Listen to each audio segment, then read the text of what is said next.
Hey there, this is John. Welcome to the Breakthrough Creative. This is the place where we talk about the business of art and the art of business.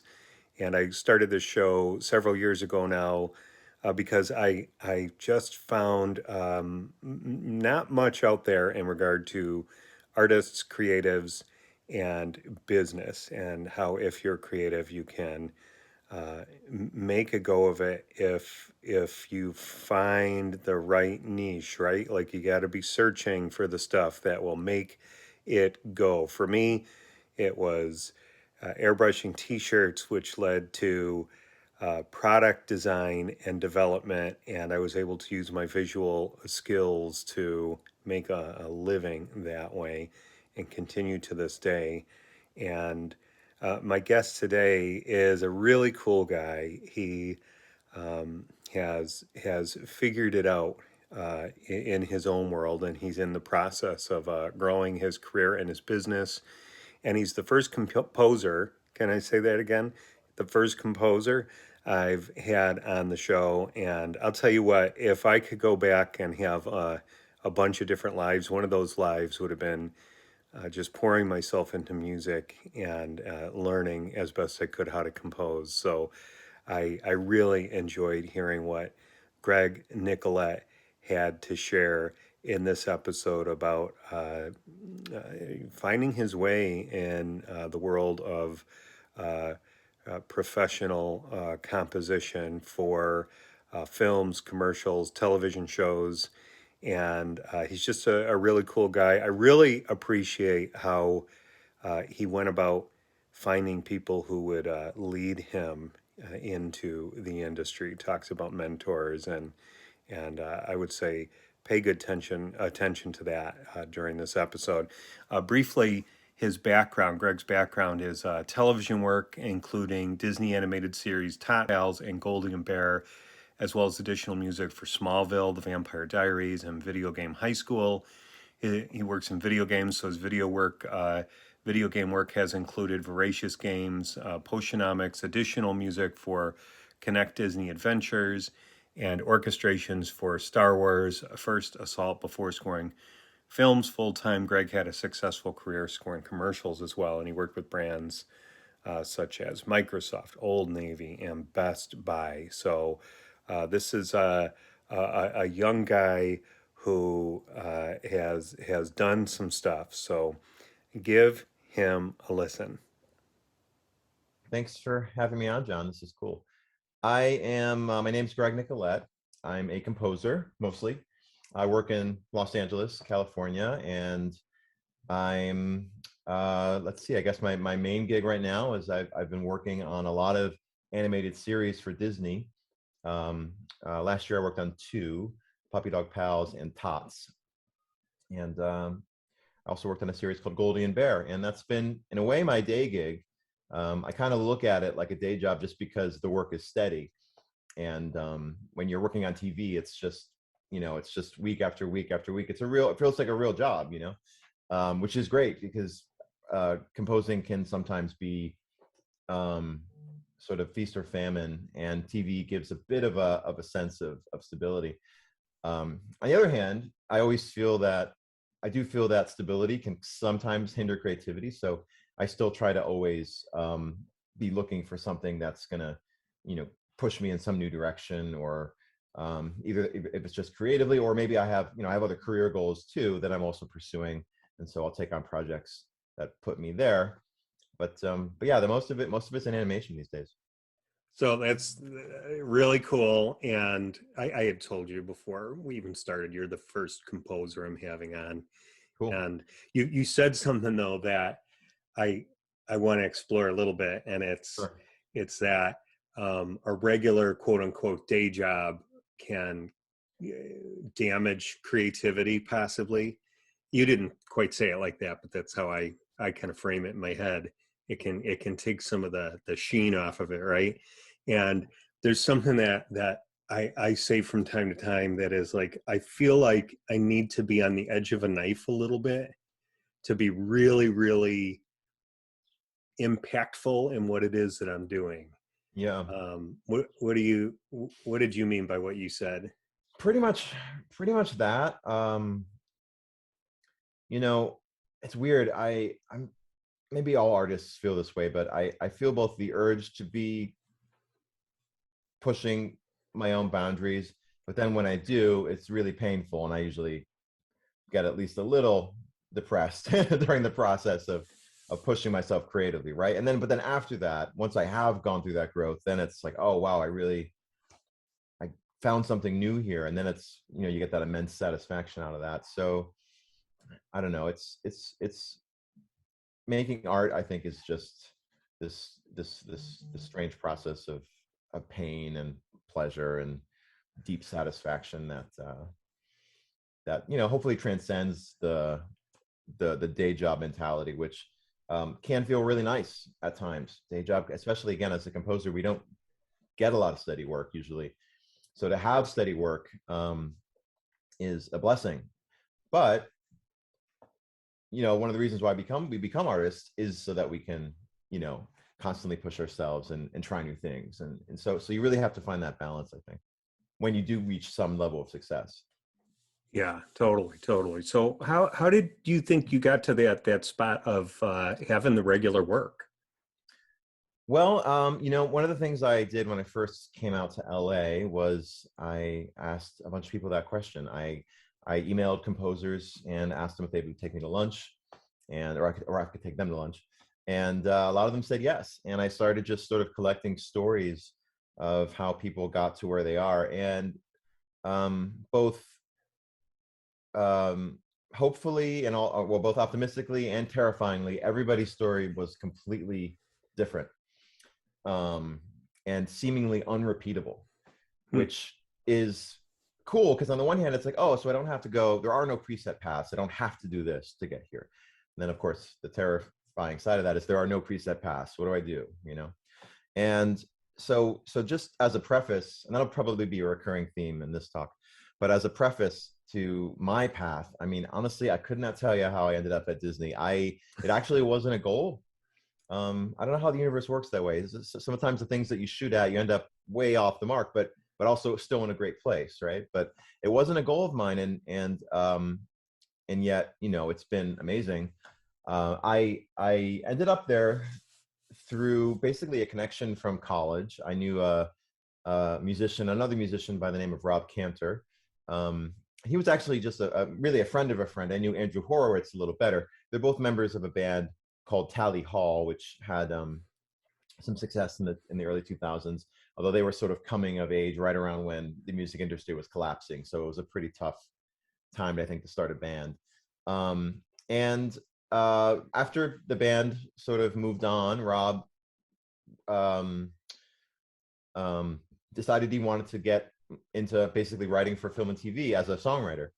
He had done with Tally Hall, he had done some work with Disney. They had done a series of short films together, and so he had some contacts there. And when he came out here, you know, we started getting drinks, and he was asking me about my experiences and, you know, what life was like as a composer, because I'd already been here for about 5 years.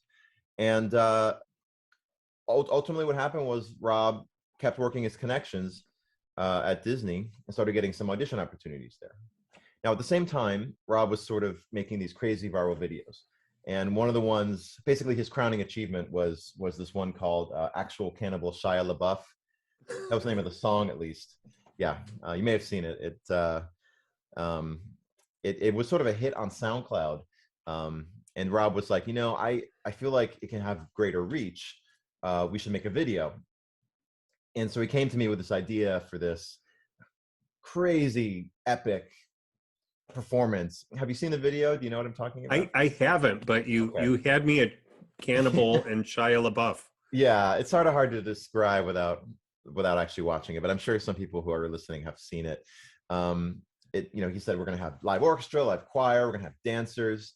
It's going to be this epic thing. And I had played for him some of my epic orchestral arrangements of Lady Gaga songs, so I think he sort of, you know, saw that I was maybe somebody who could help him bring the epicness to the production. Um, and so I was honestly kind of skeptical. I didn't really see like what this was going to be. You know, that's why Rob is the brilliant mind behind a viral video that has, I think it's over 100 million views now, Wow. and I'm just a composer. But hey, you know what happened was that video took off. Rob, at the same time, landed on audition at Disney as a songwriter on a show called Goldie and Bear. And when they were looking for a composer, Rob put my name in the hat. And then I ended up basically working with Rob and with Disney on a bunch of projects since then. Wow, And so that's again, so how fantastic. could I predict that, right? I mean, Yeah. I almost didn't take the Shia LaBeouf live video, which, had no upfront pay and, was going to be a ton of work. If I hadn't, maybe I wouldn't be in animation. So, and that's been my paycheck for the past 5 years. Yeah, you know what's wild is now I've spoken with right about 50 different artists I've interviewed. And I would say that their stories are all different, like you say, unique stuff. But what is the same is they put themselves out there. Hmm. They keep working and they keep putting themselves out there, Mm-hmm. and then they're prepared for opportunities that come their way. Yeah. So um, that's awesome. What a great story. Yeah, it's what it is. Again, everybody's different. One of the composers I was really admiring in high school, Michael Giacchino, he, and probably know his name. He Yeah, did Rogue One and the new Star Lost. Trek films, Lost. Yeah, yeah. He, his story was, I think, even random, even more random. He was taking night classes in music school and working on the marketing team of, I think it was DreamWorks Interactive or Sony, one of those. Um, and basically just threw his name in the hat as to demo on their Jurassic Park game. And then, unbeknownst to the studio, Steven Spielberg this must have been DreamWorks Interactive. Steven Spielberg showed up one day and was basically like, "That's the one we're doing." And when are we recording the orchestra? And the studio was like, we don't have a budget for that, Steven. And and then he's like, "Well, you do now." And that launched his career. And Wow. honestly, it seems so. He was in a marketing department, just happened to know somebody in the music department, got his name in the hat. It's like you can't repeat this stuff, right? And Yeah. but you're right. I think it is about putting yourself out there, and basically you're almost sort of constantly preparing for that stroke of luck that is going to hit. And maybe creating, people say you can create your own luck. I think that's true for some people. um for others, it's just seizing an opportunity when it comes. Yeah, absolutely. Yeah. So let's talk a little bit about composing Sure. and I guess what I want to ask you off the bat is how many instruments do you know how to play? Yeah, everyone seems to think that composers are all virtuosos on everything. Yeah, I play a little. I guess I play a lot of things not very well, would be how I would yeah. describe that. A little bit of guitar, a little bit of piano, a little bit of trombone. Trombone was my first instrument. That's the one I really feel like I mastered, which unfortunately has not been the most useful in film scoring. More useful in animation than ever before, than any other genre, but not something I use every day. Um, so honestly, really, what being a trombone player did for me was introduce me to basically symphonic music, which is what I was. Well, I guess it didn't really introduce me because I was already in love with film scores even as a kid, which is sort of interesting and crazy. I didn't want to be a film composer. I didn't know what that was, but I was falling in love with movies, and more so falling in love with the way the music made me feel. And back then, this was most of the scores in big movies were all orchestral.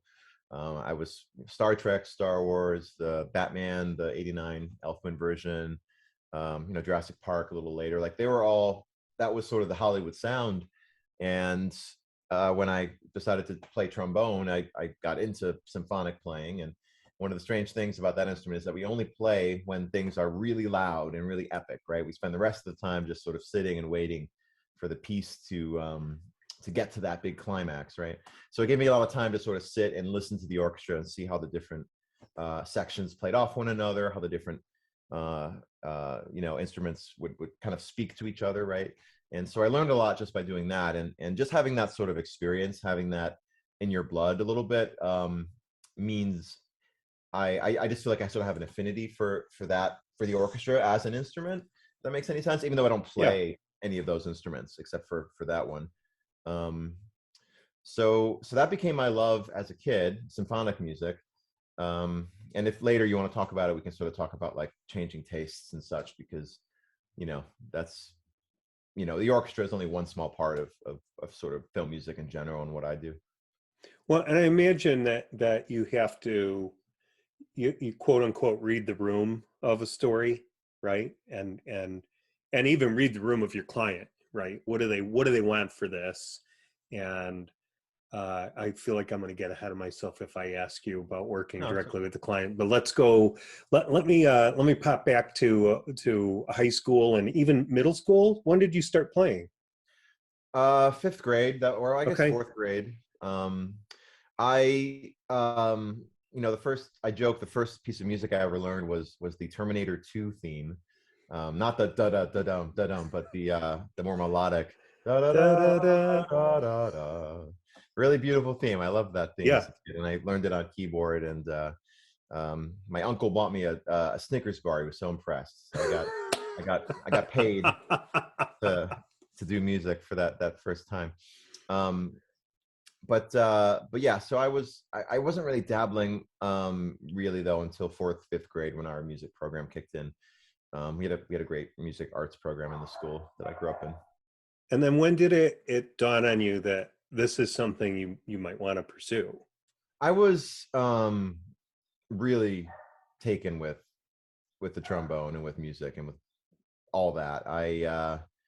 Um I don't know.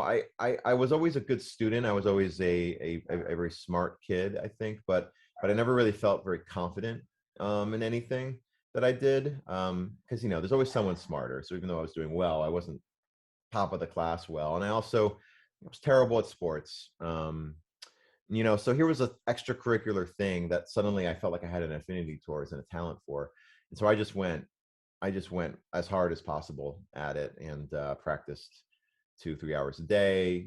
Right off the bat, I was, um, competing. We had something called All State that kicked in freshman year of high school that I immediately made the top three and as a freshman, and just kind of kept pushing there. It seemed like I couldn't do anything wrong.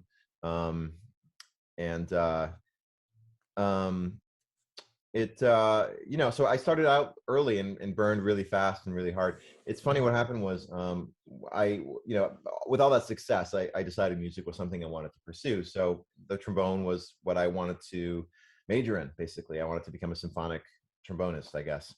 And I was practicing so much that I basically hurt myself. So metal on your face 3 hours a day can do some damage if you're not doing it right. So basically I lost all my ability right around when college auditions were happening. I was still able to play, but I was nowhere near as good as I was, and I didn't get into the kind of schools that I was looking for. Um, What did you damage? Like how did you get hurt? well, there's something like 130 muscles that form the lips that help us Right. smile and form words. And if you can see what the way I speak, that sort of pulls to one side there. Yeah. That's sort of part of, I think, the problem. I think I don't know. I never got an examination, but it seemed like I killed some. Like it seems like I did some damage here, nerve Sure, damage, sure. something. So I wasn't able to form the shapes necessary um, to play the instrument as well anymore. If that makes any sense, they call it your Yeah. embouchure. Yeah. So Yeah, you were a true zealot. I mean, you were like all in practice, yeah, like you said, 3 to 4 hours a day. I mean, yeah. that's something It else. gave me this huge source of confidence and identity that I hadn't had before, really. So it was a big, important part of my development.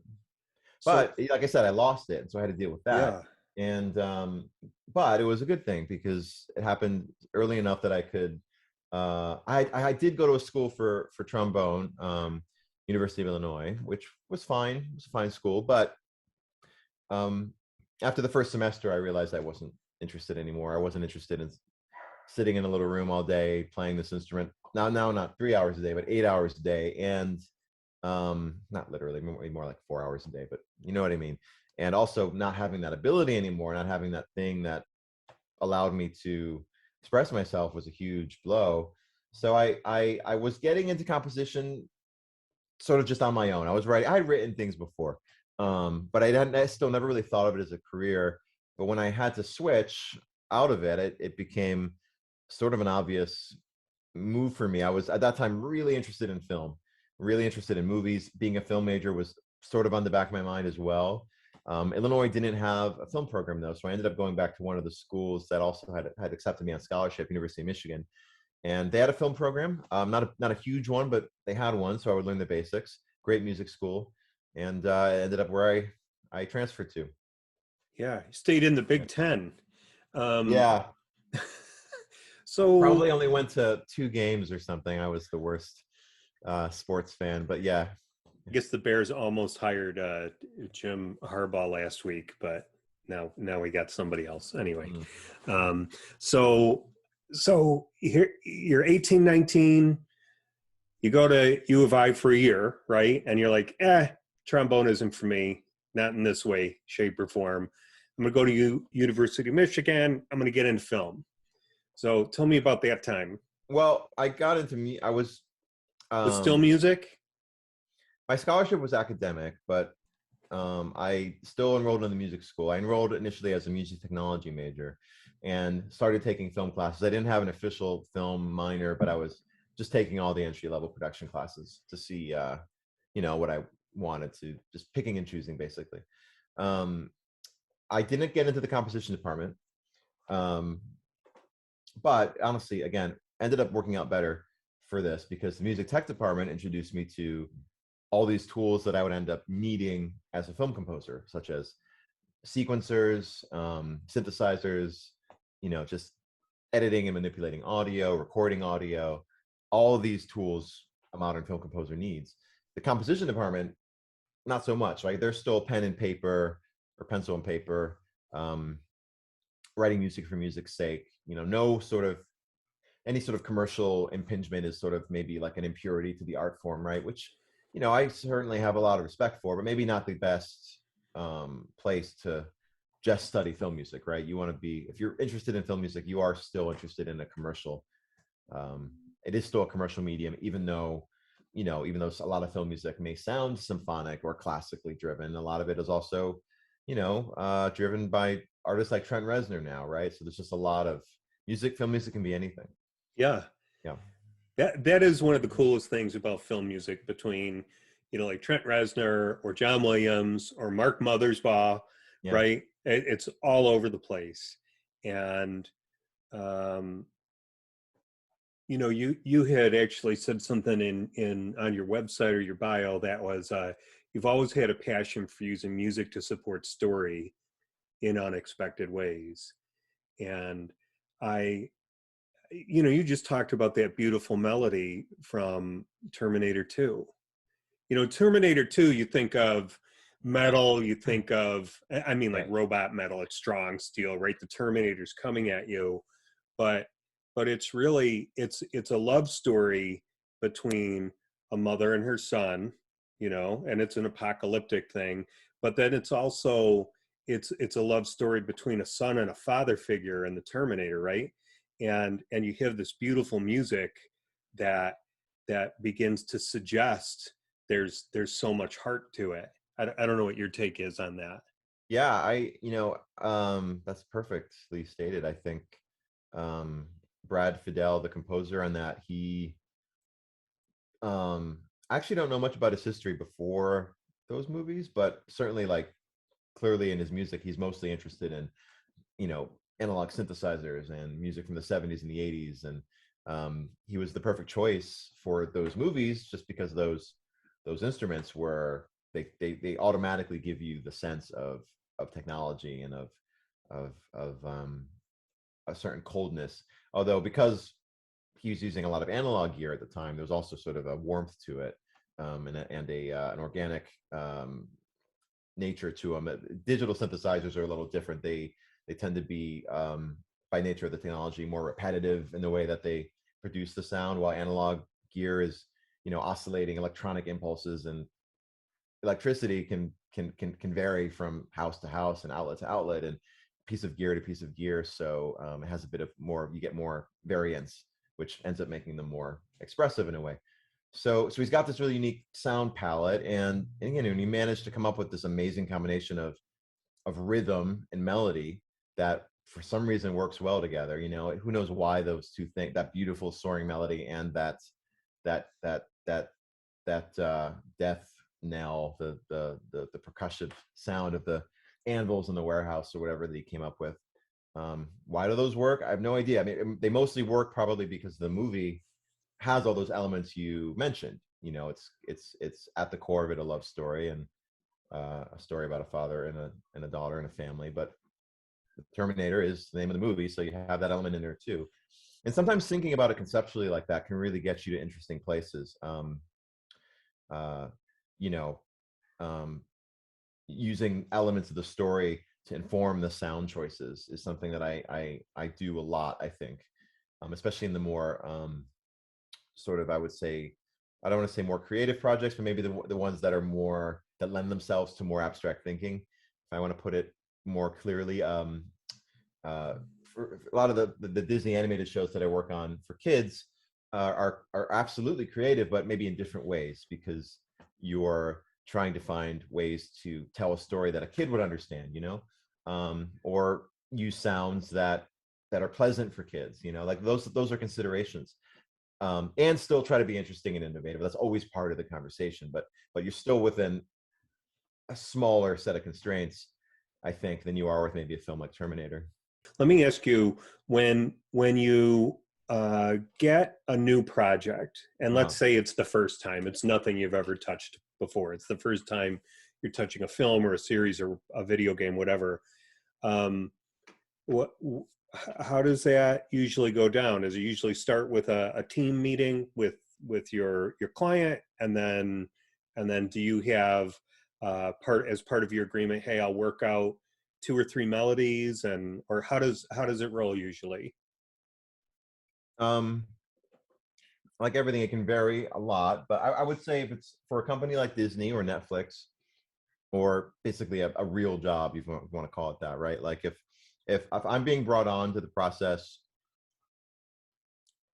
later, so let's say they've already made the show and they've already done an animatic, they've cast some of the actors, and then they're thinking about music, right? Now, this isn't how it always works, because oftentimes, um, maybe even the majority of the time, I don't know, creatives who are showrunners or directors will know composers, and they'll have pre-existing relationships, and they'll want to bring those people with them onto the project. So in that point, you might be brought on. Maybe you read the script 3 years ago and now it's got sold, and so you've already been maybe thinking about it in your subconscious, right?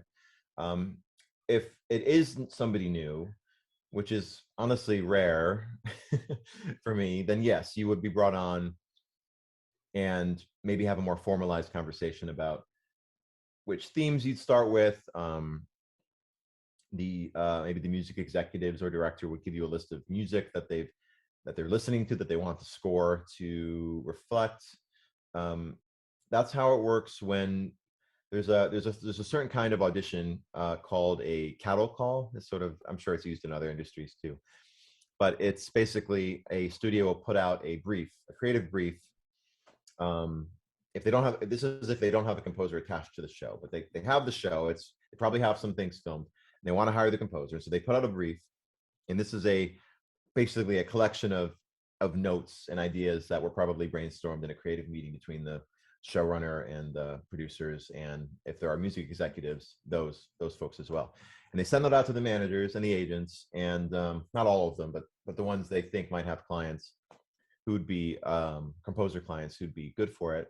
And then we either submit a playlist of music in that style, which is always the hardest thing to do, which we can get to in a minute. But then, or if we're lucky, they'll give us specific scenes to score. So we'll have maybe 2 or 3 clips from the project, and they'll say, we want you to score these scenes. We want you to hit these different parts in the scene. And these are the tracks we are sort of thinking about as influences. And you have to take that and basically turn it into a score, which I do a lot of. I do a lot of that. A lot of that. It's probably 30% of my time. Just Really? working on these Okay, so demos. 30% is the cattle call. Okay, Yeah, and the is past five that years, yes. is that paid, or is it Mm. like we just want you to throw it in the hat, and or the hat in the ring? I've heard legends and rumors that some are paid, but I've never Hmm. experienced it. Okay, Never been paid for yeah. that work. So it's pure spec. Okay. Yeah, yeah, and it's a lot of work. It's a Yeah. lot of work. I might spend full-time week on one of these things, a whole full week on one of these things. And I also have to spend money usually to make these because, unless I'm lucky enough where it's an instrument that I can play, or if it's one that I can do what they call in the box, which is totally with your synthesizers and samples. Usually I want to bring a musician or two on board in order to kind of breathe some life into it. And so it's a system. Yeah. It's the But way the it is. investment must be worth it. Yeah, I mean, at some level, right? Because then if you get the project, it's substantial.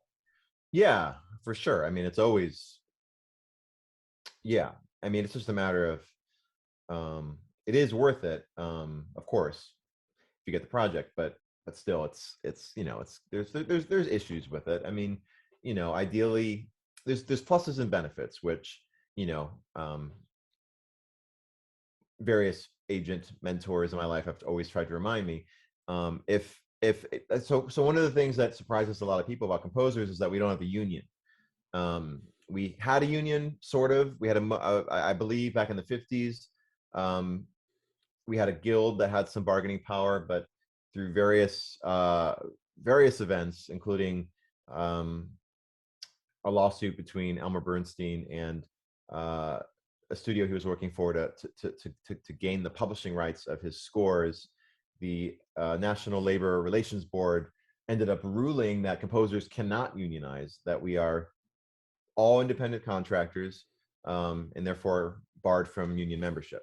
So, um, you know, I've always been, it's one of those weird things not having a union, right? Because when you're at the bottom, it's the worst possible thing. You want some protections, right? You want some guardrails, some guidelines about what to charge and what's the like what your lowest fee might be. Maybe you imagine a world where you would get paid a spec demo for auditioning, right? So at least maybe, even if it's something like nominal, like $200, $250, just to maybe cover your costs, or even to just, I mean, if you're really starting out, that $250 is a huge plus, right? I mean, that covers your food for the month, right? So that's your groceries. So it can make a big difference. But if on that specific point, if there was a union that required studios pay for every audition, then they would probably look at far fewer candidates for every job, right?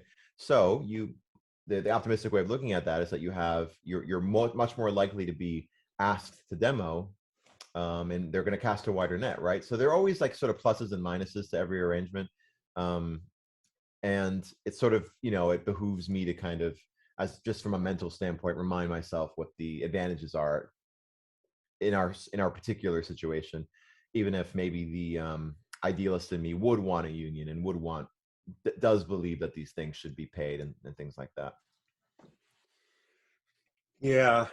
Um, it's interesting, right? Because everybody's got their pickle to work out financially in their business. And I guess you just got to know what you're up against, because there's an industry standard, and if you want to work in the industry, then you got to see if you can make do with it or not, right? Yeah, I think you sort of you need to be able to do both at the same time. You need to be, let's say you have a certain political leaning or a certain idealistic view of how something should work out. I mean, I think if you get too focused on that, then it can really, and I've been there, it's not healthy, right? I mean, you'll just talk yourself out of it eventually, or Yeah. not try. So Yeah. that's not good. But on the other hand, you can't necessarily be expected to just sort of slot into whatever pre-existing norm there is. So you have to be able to work within the norm and, try as hard as you can within the system. But, if you have a vision for what it could be, I think that's valuable to hold. Um, it's more of a philosophical discussion, I guess, but one that we have a lot in the composer community. Yeah. Yeah. I had a client years ago, and he called me at, I want to say I got his message at 5:45 p.m. Hmm. and I got back to him around 6 p.m. and he needed a rendering done for a meeting the next morning at 8 a.m. Hmm. I said, okay, I can do that. Cool. And so it took my evening, and I don't know if I stayed up till midnight or 1 or whatever, but I delivered it to him in the morning. He was thrilled. Used it in his meeting, and then he said send an invoice. So I sent an invoice, and I added a rush fee to it, Hmm. and I think I added $400 to the bill or something. Like Mhm. it Mhm. was a very late call, and it was very quick, and it was a substantial rendering. And he called me back, and he left me a message, and said, "Hey, I've got this rush fee on your invoice. Yeah. I just wanted to talk about that." And so I called him back, and I got his voicemail. We literally never spoke. It was all voicemails. And I said, "Hey, you called so late, and I worked the whole evening, and blah blah blah blah blah." And anyway, he called me back one more time, and he said, "Well, I've never had anyone charge me a rush fee before." And I said, "Well, I charge rush fees." And he was trying to talk me off the cost, but I never went there. And his last message was to me was, "Well, if you want me to pay it," and he was real friendly. He said, "I'll pay it, and that'll be fine." And but I've never had one before, and I never called him back after that. I just let it sit, and he paid it. Um, and I would say it wasn't somebody that I was really looking to develop a deeper relationship with, because there was a lot of chaos working with him. But I thought it was fascinating that he would not he would not consider that there would be an extra charge because of who he had worked with in the past. And so something, you know, I I've been most of my career, except for maybe 4 or 5 months, I worked for a company. Uh, I've had to look out for myself and my fees, and I mean, if somebody is really, they think something's crazy, let's talk about it, because I want to build relationships, uh, but I don't want to give things away, right? Mhm.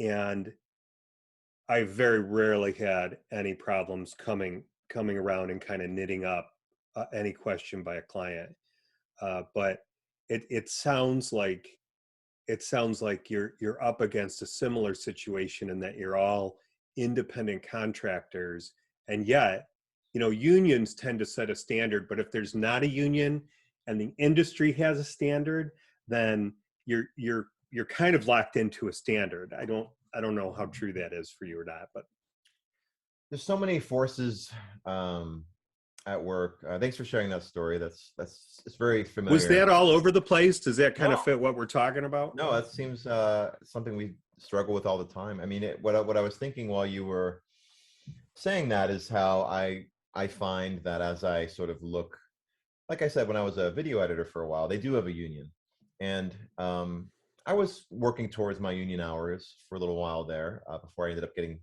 basically started working with Rob. That was actually the Shia LaBeouf thing was what brought me back into music full time, but of all things, but but I definitely noticed a very different attitude in the video editing world because they had a union. Even the non-union jobs, there was sort of everyone knew what the rate was, right, for the union gig. So everything sort of started at that union rate and then would go below. That was sort of the midpoint, right? You'd go below that, and you go above that depending on what the gig was. And there was definitely an expectation, more like what you're describing, where you get paid for your work, right? No matter what, no matter what. That's it. That's it. It's that simple. And I think there's something to that. And I think, but though I also think that it's in a way, you don't realize that it's kind of a privilege until you're working in an industry without that net. Um, Not that you should feel privileged about being paid, but when you don't have that baseline for negotiations, you're starting at zero a lot of times. That's really your baseline, and you gotta find reasons to get above that, whether it's your own career clout or you know one tactic that works really well in negotiations is letting the producer know how much it costs to make this music, and it's like, well, you don't even have to talk about your fee, just talk about this is how much it costs to do this kind of score, and you can sort of get a range, sort of get a sense of what their overall budget is just by sort of talking with numbers, starting with those numbers. because an orchestral score, a real orchestral score, you're going to start at this point. While if it's a synthesized score, if it's, if it's just using machines and keyboards, then it's, you can do it for free. So then you're just talking purely creative fee at that point. But the way I think about it, and this was, I think, imbued upon me by a relatively well-known, or perhaps I guess the most well-known film music agent, Richard Kraft. He says you always need to think about three things when evaluating a job, which is one, the money; two, the creativity of it, the creative side of it; and three, relationships. Right? Those are the three main points of value. And he has this he runs a Facebook group on Facebook called Perspective that is open for anybody to join, which I would recommend any young composers join. And he has a lot of posts about the hundreds of other ways you can find value in work where money isn't one of those things. And but those three things, money, relationship, creativity, is a good way to evaluate most projects. And so in your case with your friend, if you know let's say the late fee was the only thing that was at issue there, if I were you, I would be asking myself how much I believed in that. I would become an investor in that project. I would be asking myself how much I believe this project can go forward. I would be asking him, do you have a place for me on this project if you get it signed? I mean, sometimes we even work that into our agreement where we get a first look. I'm going to work for free for you on this pitch, but I want to be considered for it, at the very least. And that could be huge. That could open a door that would never be opened otherwise, right? At a production company who they have their people they want to work with, and you're not on that list. So getting on that list is a huge, you can't pay for that. I mean, no amount of money is worth that, right? Or if it's a creative interest, right? Like if it's, like I was saying earlier, pushing myself in directions I've never gone before. I have a blast working on these Disney animated series. And I get to do a lot of orchestral music with that, which is a lot of fun. But my taste as an adult is very different, obviously, than animated kids television. And so I want to work in sci-fi. I want to work in horror. I want to do projects that I would watch, right? Ideally. And so I'm always looking for projects that push me creatively in that direction. So if one comes along and I like it, if there's no money, I'm still going to do it. And maybe I'm even going to invest in it. Maybe I'm going to take some money that I made on the Disney show and rent an orchestra, and record a piece of music that I think will, that I'm just really passionate about, and I want it to sound the best that it can, or if I think it might be, a stepping stone to another project, right? So I just want to show the highest level of production value I can, right? And just do it the best possible version of what I can do. Because at the end of the day, people don't listen to music and see potential, unfortunately. They mostly just hear what it is. And so I think you kind of have to expect that of people and put your best foot forward every time, as much as you can. And so these days, since I do have steady work, I don't do anything. I try not to do anything below the highest level I can do it. And so if that means, hiring a musician at my cost, then I do that. Yeah. It's a long Yeah. answer, No, but it's a good yeah, answer, because I when you talked about an investment, there's the investment in futures, right? Relationships. There's an investment in a score that you're going to have as a portfolio piece. exactly. There's an investment in I guess getting the gig. And so, as a footnote to my story, I was a known quantity by this guy, and had plenty of work aside from that. And so I would say, if I was younger, or if I was in a different industry, I might not have charged that fee, right? It might have Sure. been something different. Or if there was an opportunity, which sometimes comes up in the toy industry, of uh, having a royalty deal or a percentage of the pie, Yeah. then there's going to be, you're you're accepting less or maybe no money for possibilities of more money down the road. Right, right. Exactly. Yeah. Yeah. It's just, Interesting. I guess in an industry without those standards, you have to always be thinking about that in a way, Yeah. rather than, because money is often not the, at first, not the thing that, not the immediate value, I guess, especially as you're starting. Right. Yeah, that's for sure. Um, how did you figure out the business, and how are you figuring out the business, right? Because it's always changing, right, in some way, shape, or form. Yeah, it's weird. So many of the lessons I've learned seem to be so dependent on the specific industry I'm in. Like when I was younger, I was a very studious person. So I'm like, I'm going into music. I should read some books on the music industry. And so I got a couple books on the record industry, which talked about all the different kinds of royalties you can get and contract points. And, I thought that I was well prepared for negotiations with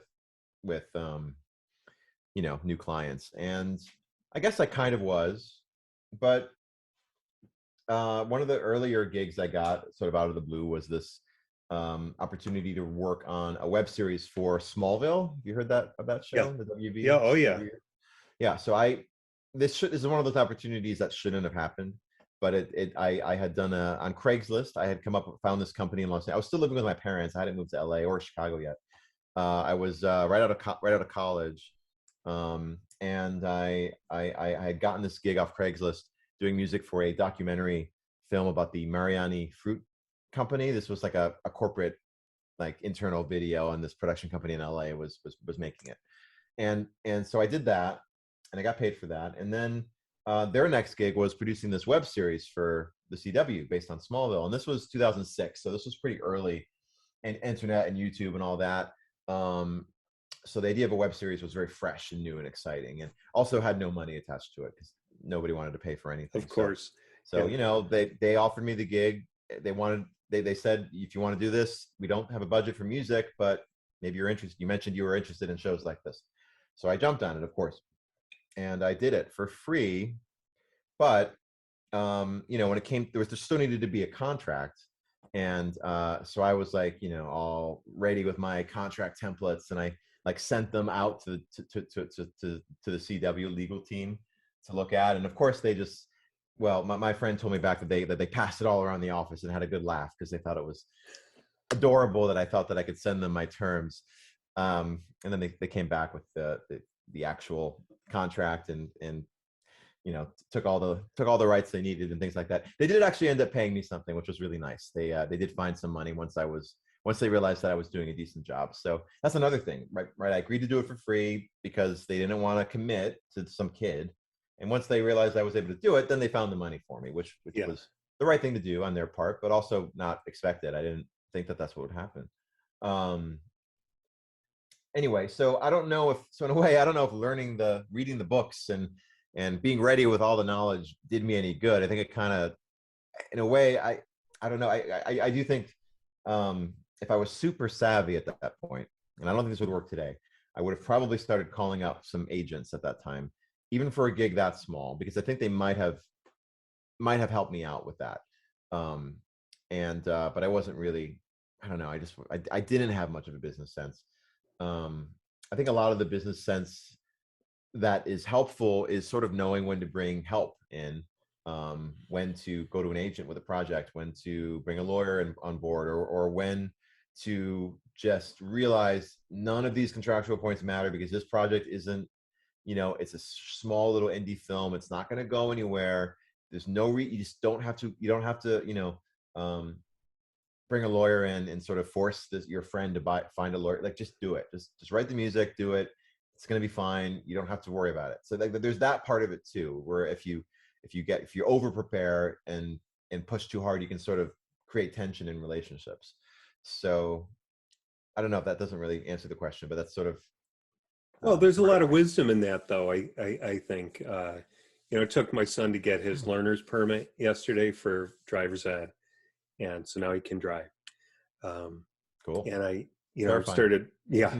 I started thinking about, rules of the road. I started thinking back to my driver's ed, and and they're drilling all of this stuff into kids. And then you get out on the road and you're aware of a certain level of the rules. But there's, I still don't know all the rules. Nobody does, right? Um, and Not until you've gotten then, that ticket and they force you to go back to traffic school. right, yeah. Yeah. Uh, and now, when I drive, it's just common sense. It's like, okay, I don't want to hit anybody. I don't want to get hit by anybody. I'm going to indicate. I'll stop at the stop sign, and then everything else is kind of negotiable.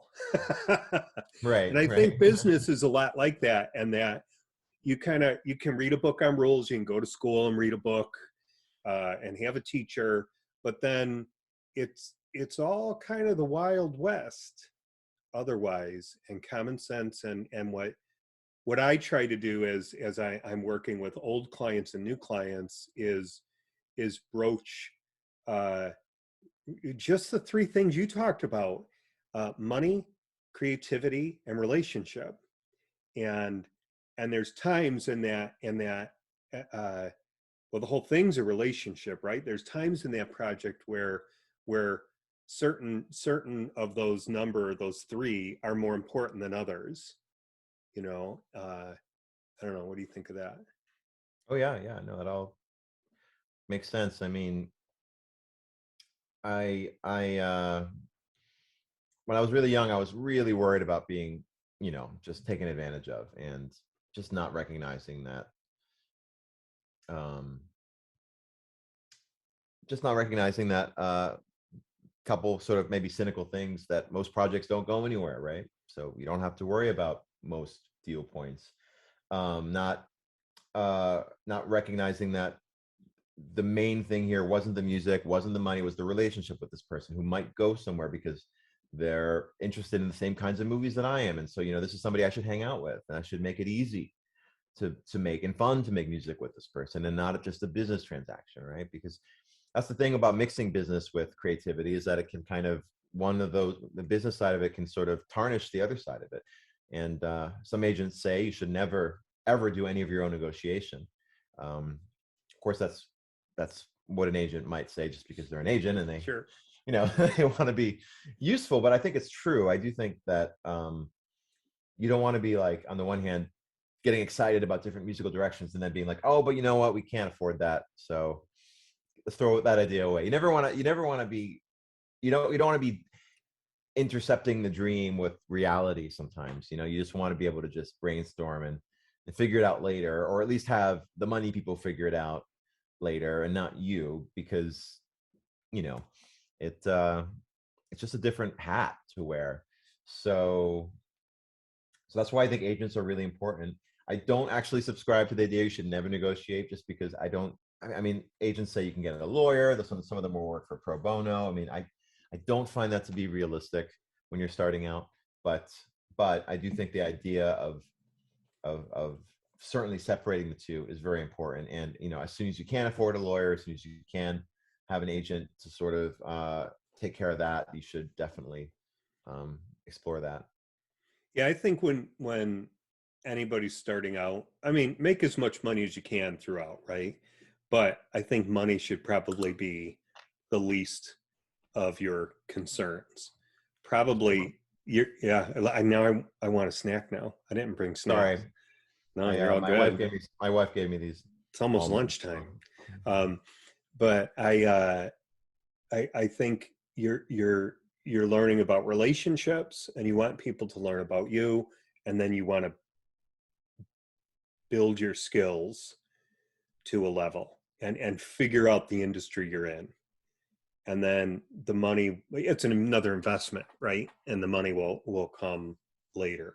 Yeah, but that's hard. I mean, how do you Yeah. survive, right? While you're doing Yeah. that. I mean, if music did not, I don't know, there aren't that many ways to make a living in music before you've gotten sort of some level of success, like significant success. Yeah. Aren't that many platforms where you can sort of coast along and get by. There just aren't. Um, there are. Do you mind if I talk about that for a bit? Please, Okay, please. so Yeah. there's a few different paths. composers typically take. Sort of the most common one would be an assistant, becoming an assistant to another composer. And that job can be, again, nothing's unionized, so there really aren't that many protections in place. So you can kind of expect anything from a job like that. You might be babysitting kids, you might be dressed up as a ghost in your composer's son's Halloween fun house. I did that once, which sounds fun, but not exactly what you expected to be doing, right? You could be just getting coffee every day. You could be a janitor. You could be, you could be doing all kinds of things as a composer's assistant. You could even be writing music, right? You could be writing music for a movie where there's not enough time and the composer needs additional help. But point is, you don't really know what you're getting when you're doing that job, even though it is sort of a one of the few clear paths towards maybe stability. I mean, at least it's theoretically a stable paycheck, right? Which is why a lot of composers start out that way. And of course, if let's say you end up working for Hans Zimmer, that's suddenly you're getting credits in all these major movies, even if it's just assistant credits or orchestrator or synth programmer or whatever, some sort of music department credit. That's building up your resume, right? So that could be really impressive to certain people. Another way that you can get, some people get started, or some people work in music, is as they write for music libraries. Music libraries are a sort of like, I'm sure you're familiar with photography, stock photography libraries. These are stock music libraries. And, with so many, with the total democratization of music technology, everybody can be a composer today. So where a lot of these people put their music is in these libraries. And the libraries usually don't pay up front. They usually just take your music, and then if they sell it, they'll split the royalties with you, and the upfront fee, the license fee. And so it's really just a numbers game there. You just need to pump out as much material as possible and put them in as many libraries as possible, and then hope that they get used. And one of the most profitable ways, the license fees that get paid for using those tracks usually don't matter. Usually it's $30 or something like that. You get $15. What really starts to pay is royalties from broadcast usage. And that's a whole other subject. That's an income stream from, they're called the performing rights organizations. There's two main ones, BMI and ASCAP. There's a few other private ones, CSAC, and a few other different ones that I don't know about. But there, if your track of music becomes like a recurring theme on a reality show, maybe it's like, the track they always use for the villain character in the reality, they always peg someone as a villain. So then, therefore, you're getting paid every time that airs. Could be a lot of money. It could be thousands and thousands of dollars per quarter. So that's a great way to make money. Although interestingly, with that route, for one thing, it's kind of a crapshoot. For the other thing, you're not making any relationships. You're not meeting anybody. You're just throwing music out into the world, and nobody even knows you wrote it. So might get a paycheck, but is it really moving you towards your career? Maybe if it's working your skills, maybe if it's helping you learn something musical, it is. But yeah, I mean, when in an industry where relationships are everything, I always saw that as not the best way to move forward. Composer's assistant can be the same problem. You're not really meeting anybody while you're doing that job. You meet the composer, you're meeting other composers, but you're not really in the room with the creatives. It's a little different with video editing, because video editors, they usually work in a building with everybody else. So the assistant editors are interfacing with the showrunner and the director just as much as the editor is, and it's all sort of open. In the film music world, since we all work from home, there just isn't that natural, organic, meeting place to expand your network and such. So those are two ways. The way that I think is honestly the best is just make some money doing something else for a while if you can.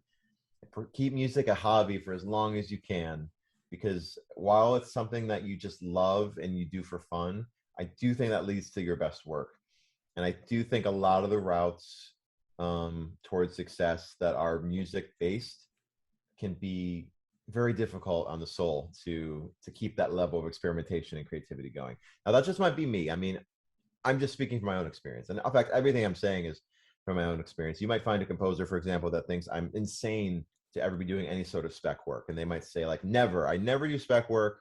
Always charge something," and they found immense success with that, and that's awesome. But for me, it hasn't worked out that way for whatever reason, and um, I can just offer from my own experience. But yeah, I sort of recommend the non-music route or the assistant route if you can stomach it, because again, it's a very particular kind of person, I think, that can climb the ranks as an assistant, and I had a hard time with it. I couldn't.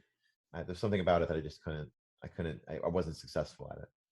Well, so you did some of that, but Yeah, then you've talked about agents as well. So do you have an agent, or do you have multiple agents, or how does that whole thing work?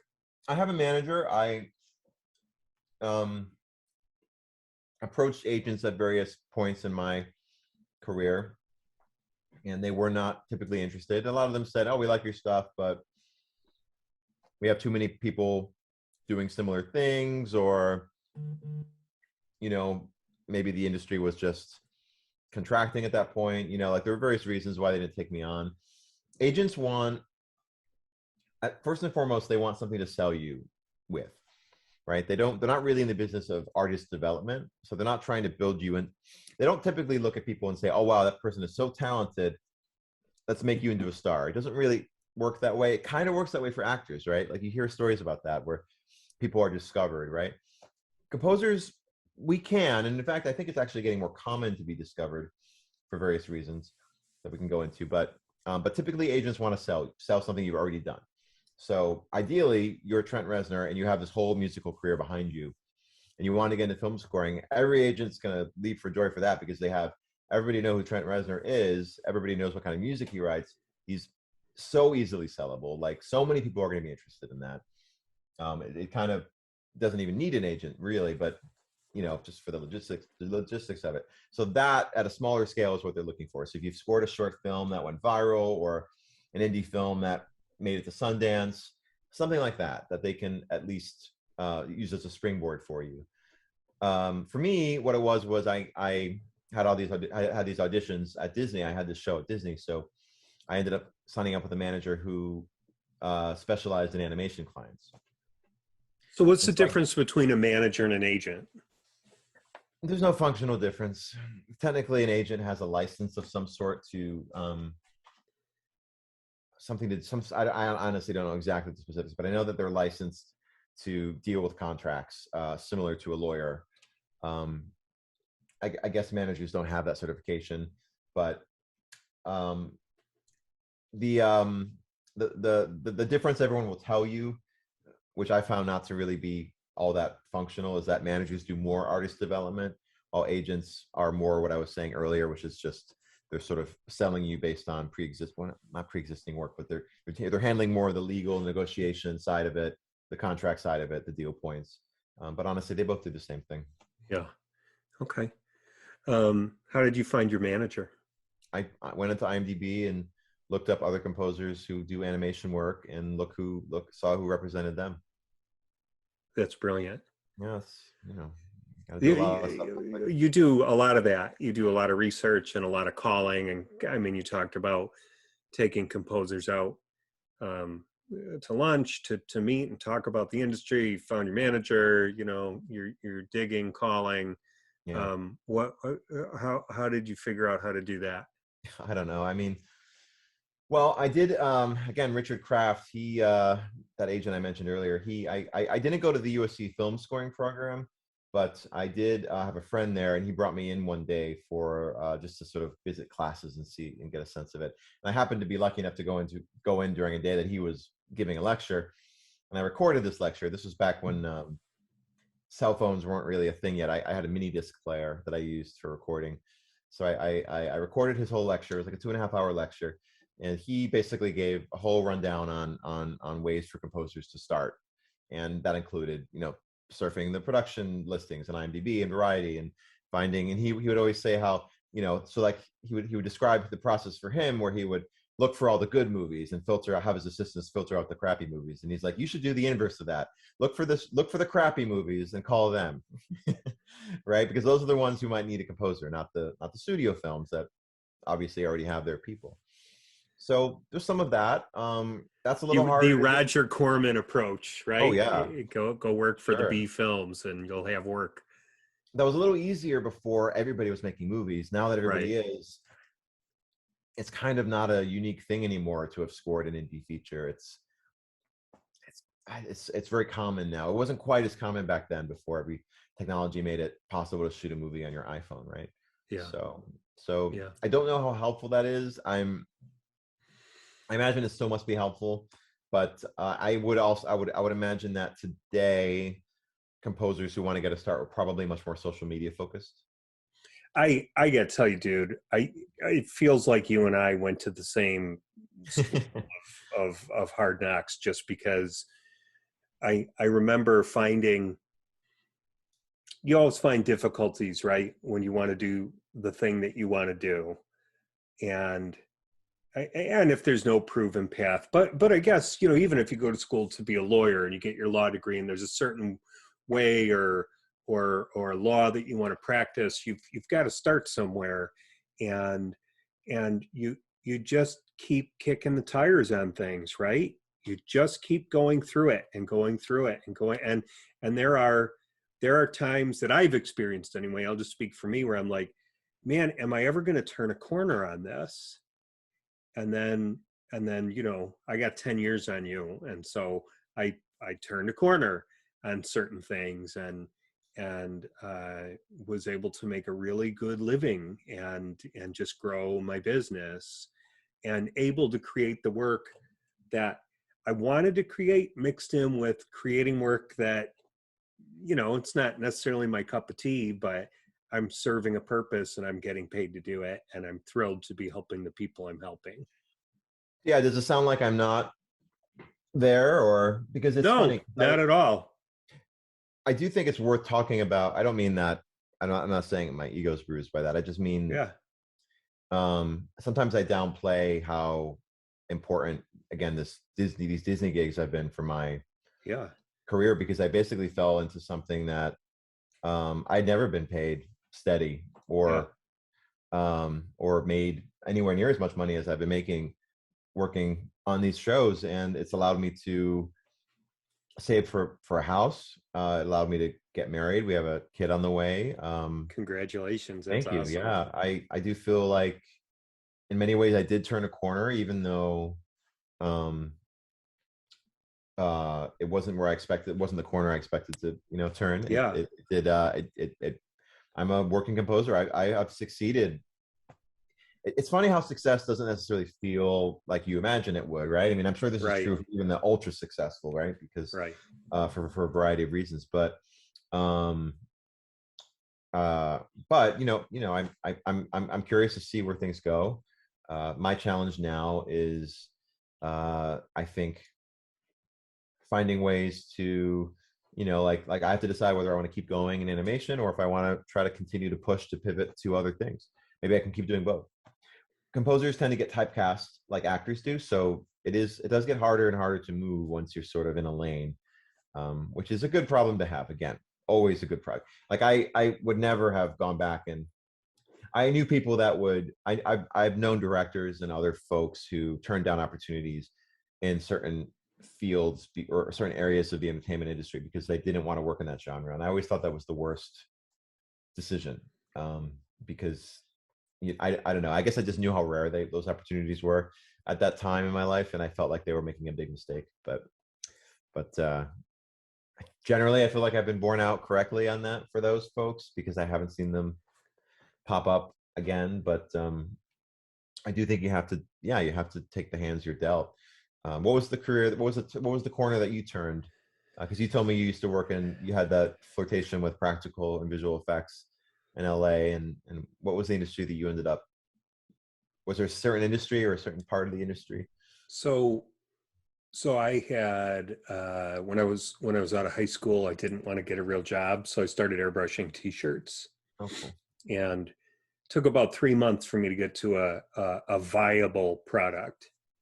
And then it was a year after that, I think it was a year after that, um, a month before Christmas, I started in one spot and I made $11,000 that month.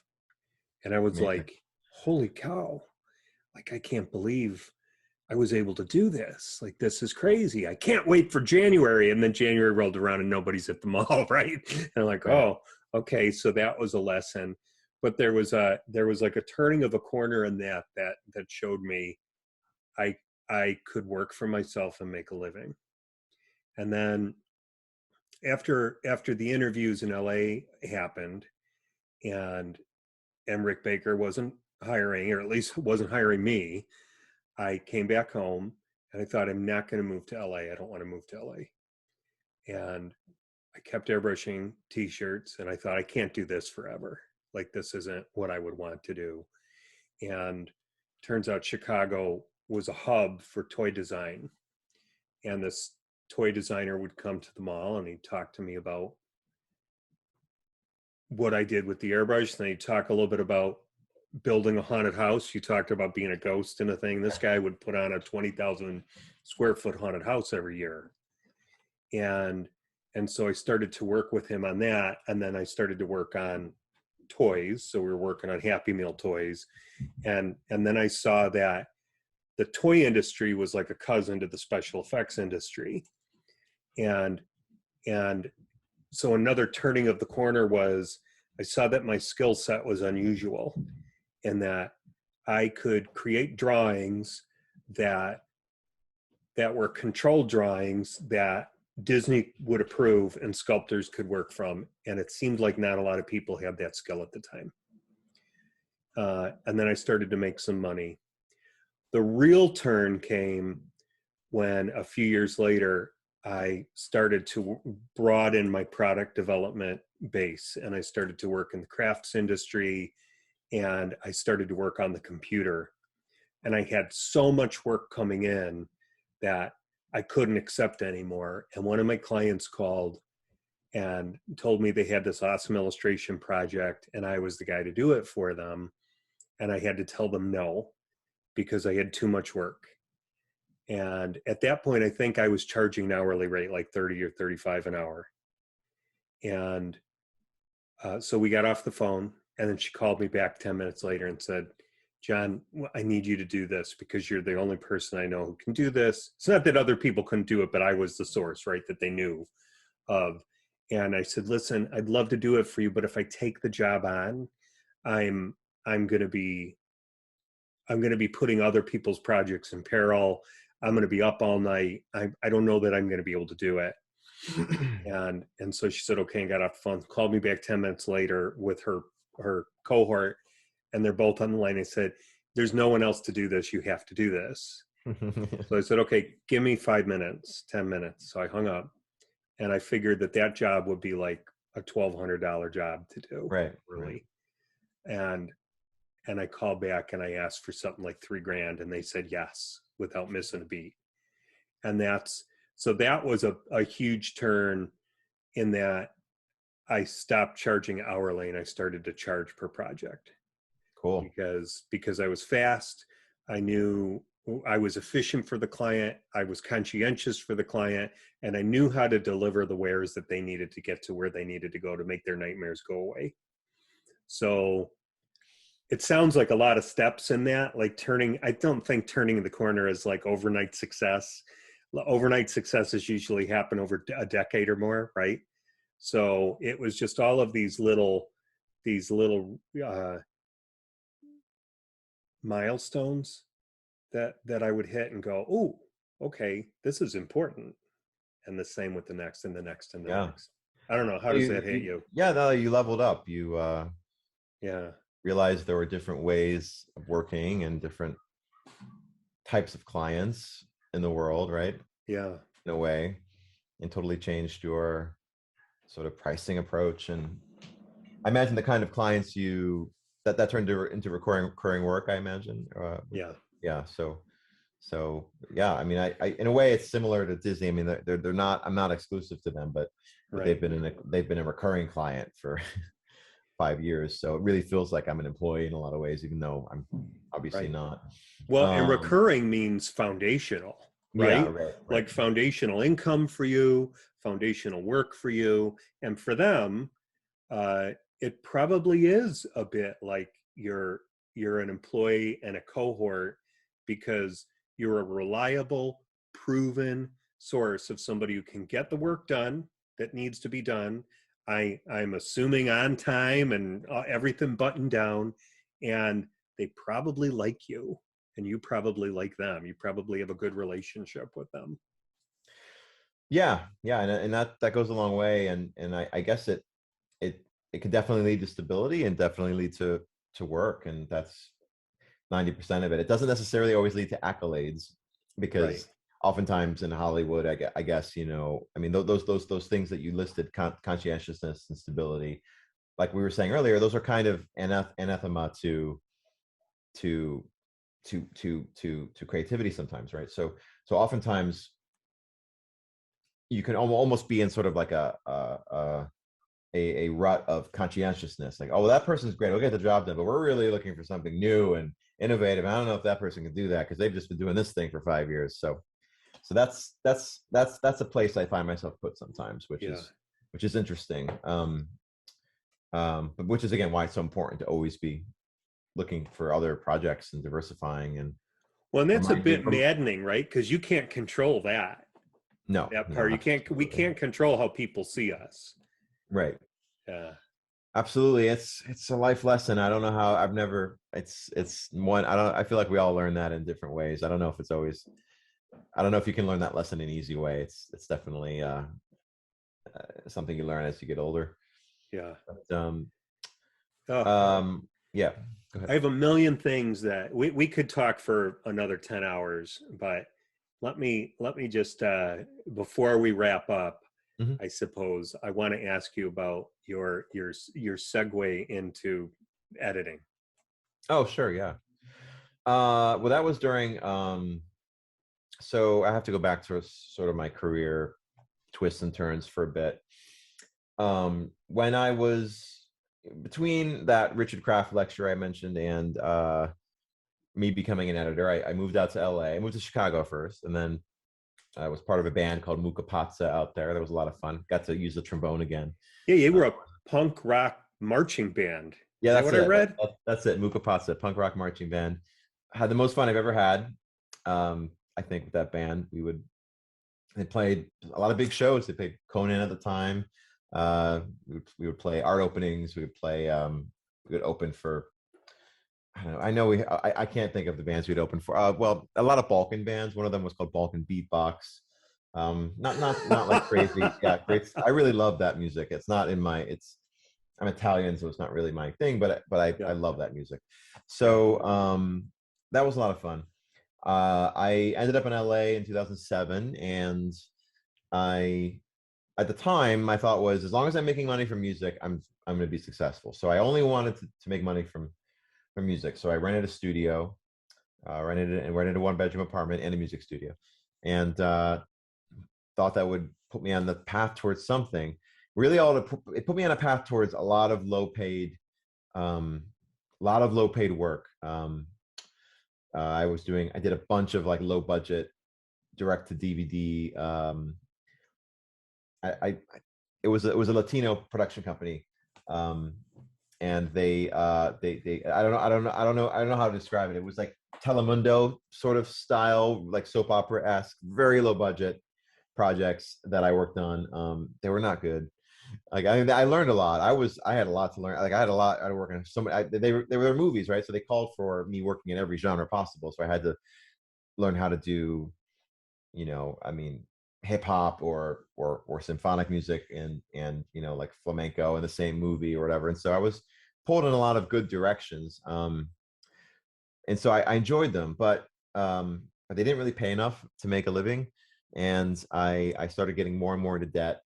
Um, Eventually, I found myself with like $30,000 in a credit card and just like in bad shape.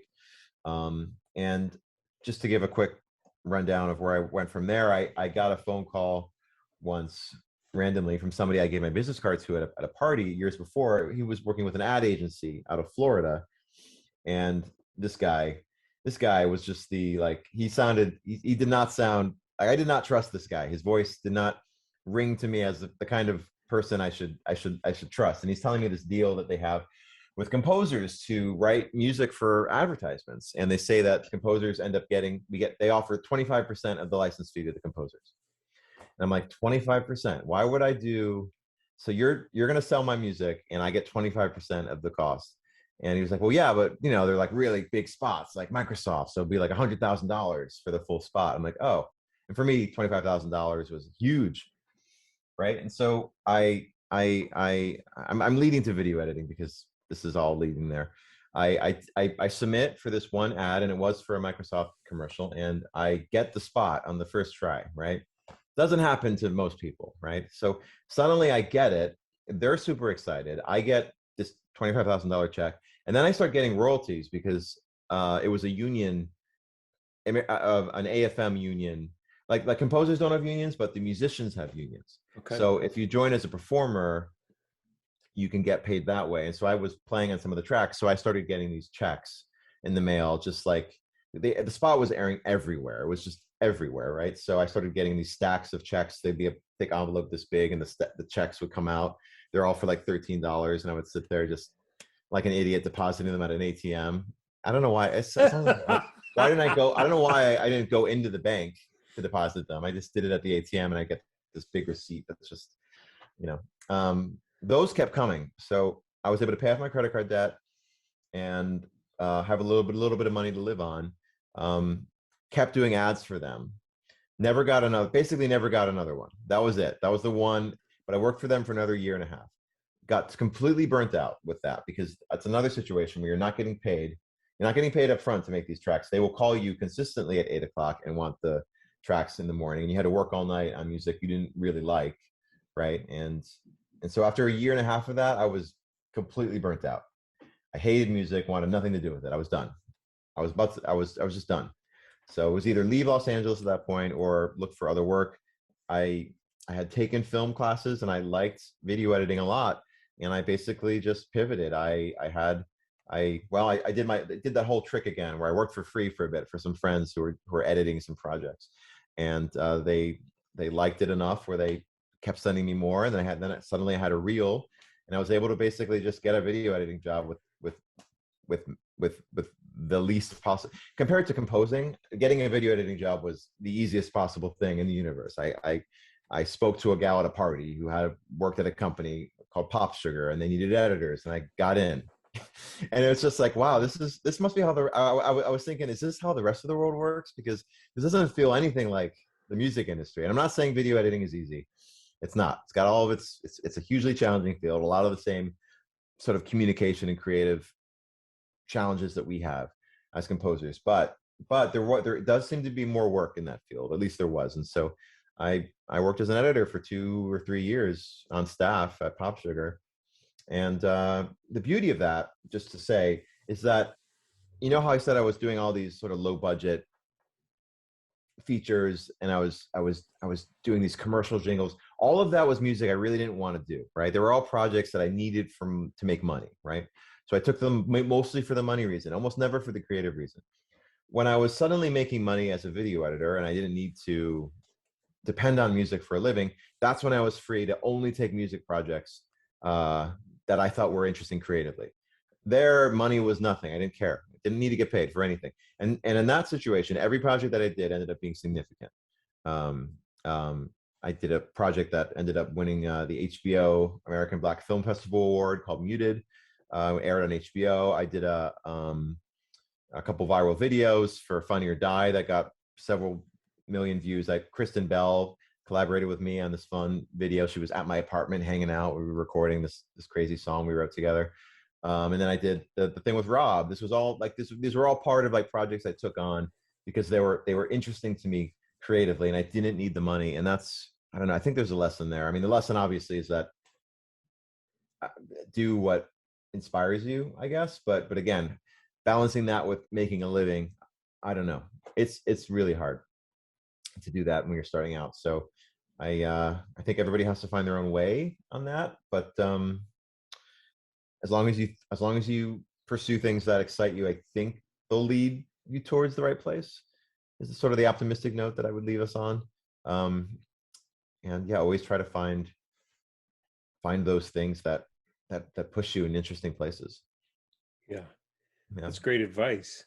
Yeah. Um, that I wish I had a clearer path I for people to follow. But it's a weird industry. It's like I said, everybody's success story is different. There are a few more paths towards success than there were, especially in in the realm of diversity and inclusion. Studios are realizing that they need to do more work to find diverse talent, especially in composing. And so, if that's something that applies to you, there are programs, a lot of different programs. One of the one off the top of my head is Christoph Beck has a scoring program through CSAC that I highly recommend to people to check out. that's awesome. Yeah. And then you've been really diverse as well between ads, commercials, video games, short films, feature films, animation, television, right? Yeah. Um, Part of my problem, actually. maybe, maybe not, huh? Well, we'll see. Yeah. It's difficult to say. I think being diverse early on is really great. But everyone wants you to have your own voice. Everyone wants to know what your sound is. Everyone wants to know what your brand is, right? Hmm. Hmm. So it can be a little difficult if you're that diverse to sort of, um, yeah, for agents to figure out who you are and what you're doing and Sure. what you're about.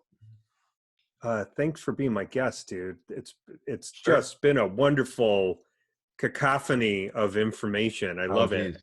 I love your story. I love everything that's poured out of you. Okay. Um, Hope it wasn't too like I hope I balanced it pretty well because again, it's a yeah, tough industry. I want people to know it's tough, yeah. but obviously people find a lot of success in it and a lot of joy. Music Well, making is it's incredibly joyful. It's just the hard part is getting paid, but again, yeah, music is still I love what I do and I'm very grateful for the career that I have. yeah. It's clear that you love what you do and you're driven, and it's also clear, we talked about this before we even started recording, that you're a pragmatic guy. Yeah. And I think, we talked about the term toxic positivity, where everything is, you're okay, I'm okay, everything's okay, we're okay, it's all great.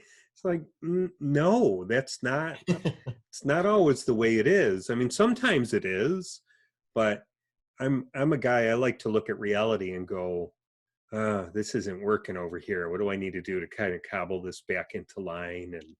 And there are seasons and stretches of things that could be better, but then there are seasons of things that are really good. And I see that in you and your career, and it's just cool to hear it. I love listening to people's process, whatever it is. And I mean, that's one of the reasons I started the show, is I wanted to see and compare and contrast what are they doing that I'm not doing, and then put it out for the audience. So with that being said, I guess, do you have any parting words of advice? Well, I think what I said earlier about just trying to keep in mind front and center why you got into that, why you became a musician, um, in the midst of being buffered by all these, like you said, cacophony of forces. As composers, where I have my taste, I have the things that I gravitate towards, but most of the projects I work on aren't necessarily my taste at first. Um, again, the Disney kids shows are a prime example of that. They're designed not to be my taste. They're literally designed to only be interesting to people from between 2 and 8 years old or something, right? Which was such a revelation for me. I didn't realize. I remember asking once in an early pitch meeting, well, why don't you guys just make everything like Pixar, or kind of works for everybody? And there's some jokes for the adults and most of them for the kids. And they just looked at me with this strange, it's like, because the show's a kid's show. It's not for adults. I'm like, oh, okay, fine. Um, so that was sort of a unique thing. But despite that, I still have to find, for me to really write good music, I still have to find a way to love the thing that I'm working on. So I need to fall in love with it, right? Even if it's not initially my taste. So So I would say that as a baseline.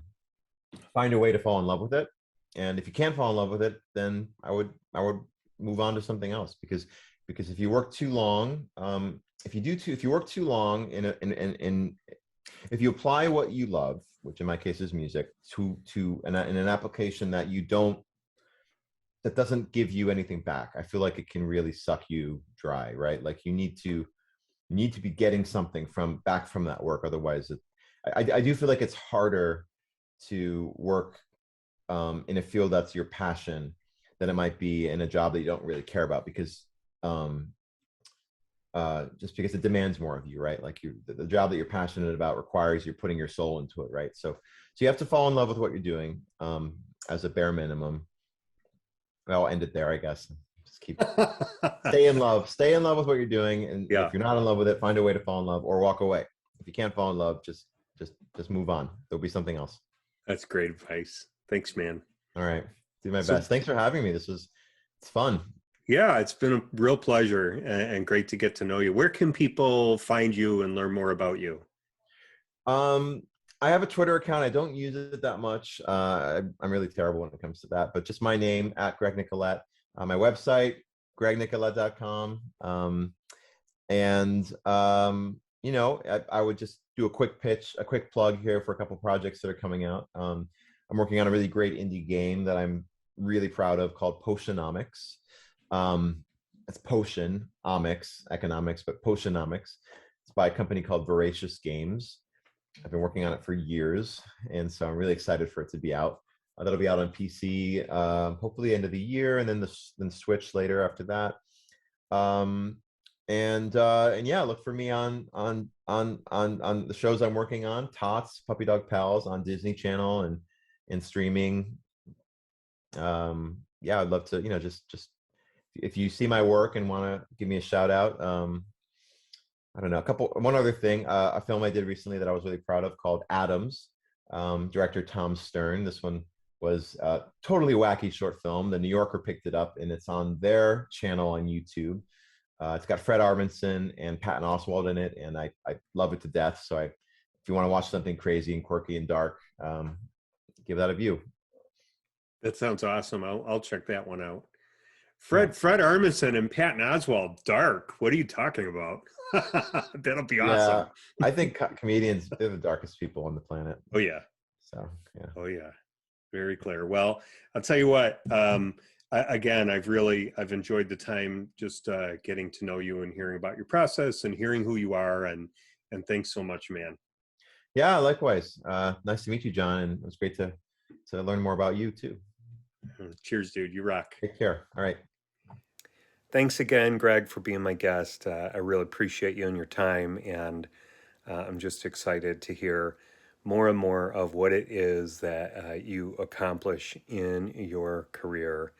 And with that, I'm going to say goodbye, and I hope that you are getting busy about the business of doing whatever it is that next step you need to take in your creative professional journey. And I want you to do well. I know you can. Laser focus, get after it, okay? We'll see you next time.